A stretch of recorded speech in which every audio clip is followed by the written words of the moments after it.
अस्सलाम जी, मेरा नाम सलीम है। मैं गली गली महल्ले महल्ले कूड़ा चुकना तो 100 रुपया मैनू महीना देंगे ने जी। 8 ਧੀਆਂ ਨੇ ਮੇਰੀਆਂ ਤੇ बीवी मेरी वो काम नहीं कर सकती, तो घर ही होंगी है, उन्होंने तो काम नहीं होंगे। मैं ही घर घर कूड़ा चुकना 100 रुपया महीना देने तो गली गली महल्ले महल्ले फिरदा घर च ही सिलाई कर लेंदी, कोई कढ़ाई कर लेंदी, तो इस तरह साडा गुजारा होंदा है घर दे विच।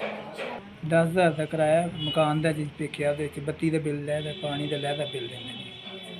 साढ़े को जी इन्ना होया कि असीं ये नहीं किया कि कोई राशन पानी घर लै जाइए तो अपने गुजारा करिए, बड़ी महंगाई नहीं गुजारा होंदा जी। चढ़ते रोते जी असीं कोई आटा पानी कोई चौल कोई चीज़ नहीं खरीदी हैगी जी। माड़े बंदे हैं तो साल बाद सानूं जी आस होंदी कि गरीब आदमी की मदद करनी है, फिर गुजारा नहीं होंदा।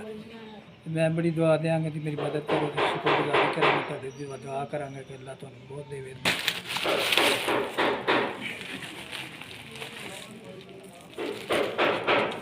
तुसीं मैनूं राशन दिता है जी, अल्लाह मियाँ जी तुहानूं बहुत ज़्यादा देवे, बरकतां पावे, आसानियां पैदा करे, मुश्किल आसान करे। अल्लाह मियाँ बहुत तुहानूं ज़्यादा देवे, किसी चीज़ की कमी ना देवे। इन्ना देवे जिवें समुद्रा च पानी, तुसीं मैनूं राशन दिता, अल्लाह मियाँ तुहानूं तंदरुस्ती सेहतां देवे, बच्चियां दी खैर करे, सब देर देवे।